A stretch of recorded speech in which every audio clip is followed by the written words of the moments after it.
On the 17th of December 1944, 84 American prisoners of war were gunned down by members of the Waffen SS.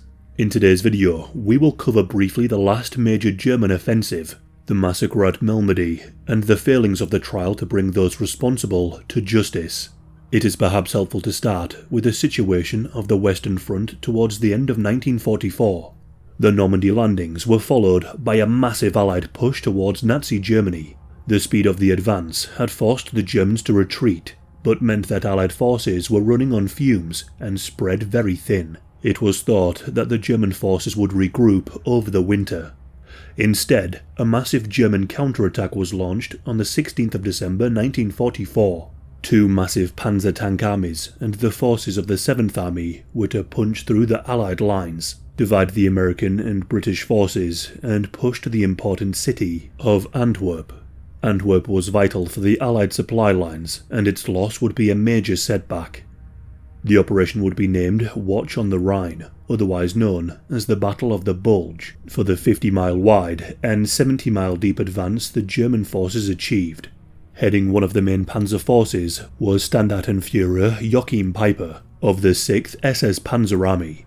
He headed the Kampfgruppe Peiper, made up of the 1st SS Panzer Division, Leibstandarte SS Adolf Hitler. This particular division had begun as Hitler's personal bodyguard and had grown in size over the years. The unit consisted of 140 tanks and was supported by a battalion of 800 motorized infantry. It had notable actions on the Eastern Front, where it earned the nickname the Blowtorch Battalion for its burning of Russian villages and inhabitants. During the Battle of the Bulge, Peiper's force was tasked with punching through the River Meuse as quickly as possible, ideally within the 24 hours of the operation beginning. But American forces and the terrain delayed Peiper from reaching the river within the first day. During the Battle of the Bulge, Peiper's forces were tasked with punching through the American lines to the River Meuse as quickly as possible, ideally within 24 hours of the operation beginning. However, due to harsh terrain and the American forces defending fiercely, Peiper was delayed in reaching the river on the first day, meaning that time was of the essence. On the 17th of December, the advance continued with the capture of an American fuel depot. Prisoners were forced to refuel the German tanks, following which they were executed. In a grim foreshadowing of the Malmedy massacre to come, some 50 American prisoners of war were shot. Peiper's forces continued to the crossroads at Beaune, an intersection for many retreating American forces. The German offensive resulted in many American rearguard units and medical facilities retreating.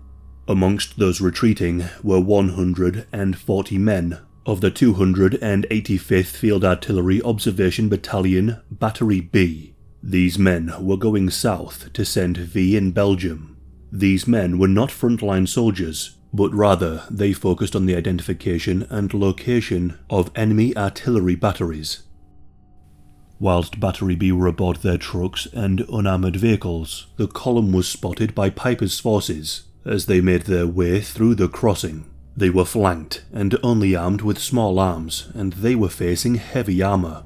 Any resistance the men of Battery B made only lasted for a short time. Some of the men were able to flee, but around 113 prisoners of war were captured. Peiper left Sturmbannführer Werner Pertschke in command of a few grenadiers to guard the prisoners. The rest of Peiper's forces continued on. The prisoners were corralled and led into a field, little more than a cow pasture. Now, what exactly caused the massacre to follow is somewhat disputed. Some testimony points to orders from Peiper to have the prisoners executed. The mission was to capture the bridges of the River Meuse, and the ultimate goal of Antwerp could not be delayed. And so, there would be no time for the proper treatment of prisoners, nor could the use of men to guard the prisoners be spared.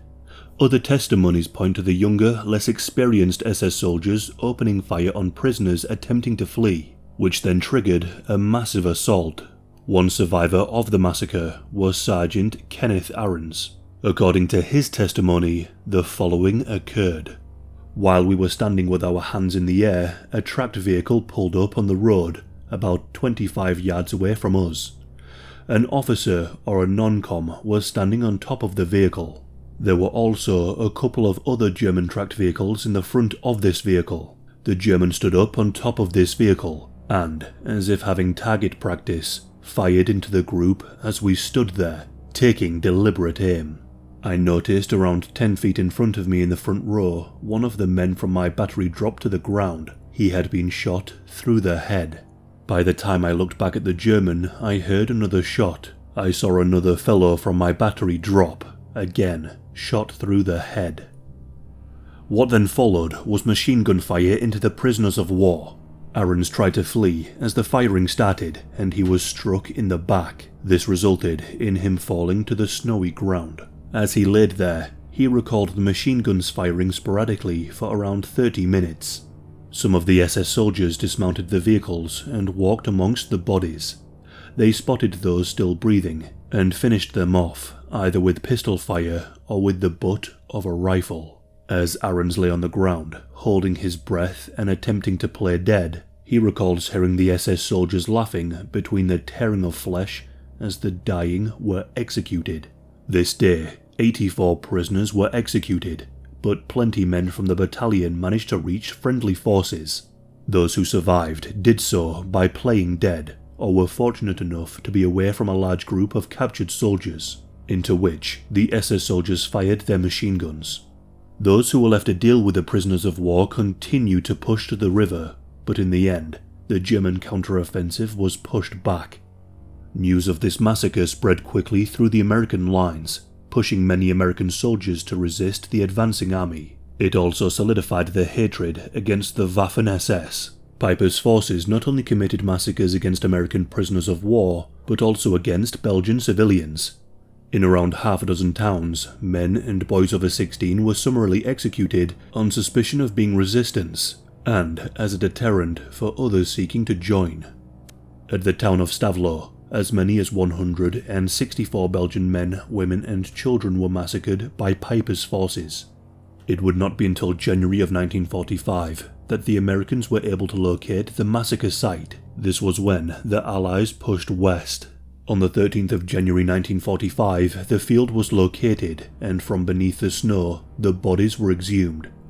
Autopsies revealed that many of the bodies were killed by a pistol shot to the head, or by blunt force trauma. In light of the massacre, some American forces issued orders to not take German prisoners if they were from the Waffen SS. This in turn would lead to massacres of retribution, war crimes met with war crimes. One infamous example was at the Belgian town of Chinon. In a situation akin to Malmedy, around 80 German prisoners of war were machine-gunned in a field. However, none of them were members of the SS. This massacre of German soldiers does deserve a video of its own, but it should be noted for attempts to obfuscate and delay the investigation, meaning that no American soldiers faced trial for the massacre. As for the SS members responsible for the Malmedy massacre, those surviving members were tracked down amongst the prisoners of war camps after the war. Piper was located along with the head of the 6th Panzer Army, Josef Dietrich, and Werner Pochke had died in March of 1945. From May until July of 1946, in the former Dachau concentration camp, the trial was held. Some 74 members of the Piper camp group were charged with the murder of 100 American prisoners of war and the murder of Belgian civilians. It was found that orders from Dietrich, Piper, and Pochke had all contributed to the massacre. Before the massacre had begun, Dietrich had stated, soldiers were to be preceded by a wave of terror and fright, that no human inhibitions were to be shown, and that every resistance was to be broken by terror. Also stating that prisoners of war were to be shot. However, the trial was seen as controversial. Many of the defendants claimed that they had been tortured in order to coerce a confession, whilst the prosecution were accused of fabricating evidence. Piper was sentenced to death for his role in the massacres, along with many other Waffen SS soldiers and officers, although none of the death sentences would be carried out, in large part due to the failings of the trial. A review into the trial process found that the defendants did not get a fair trial. There was also evidence of beatings, broken noses, and the use of solitary confinement to extract confessions. In one example, a defendant was found with permanent damage to his testicles. By 1956, all of those sentenced were released from prison, with none of the death sentences carried out. Piper was released from prison in December of 1956. He was given work with the Porsche Motor Company as a clerk. He remained in close contact with other members of the Waffen SS, often helping them hide their association with the organization in order to help find employment. However, he would later be removed from the company. Piper remained a Nazi, lamented the state of Germany, and moved to France. There, he built a house in the township of Treves and settled with his wife.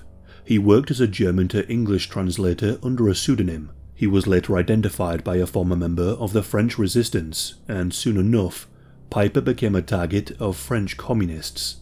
In an interview, he stressed how he had served his time for his crimes, and that he was a victim of communist harassment.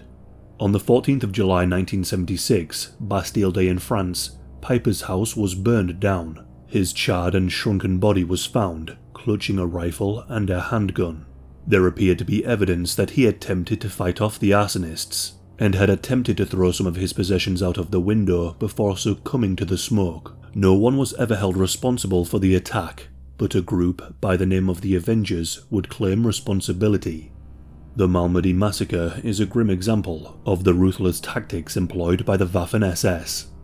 The division under Piper's command had a storied and brutal reputation, notable for its disregard for civilians and prisoners of war.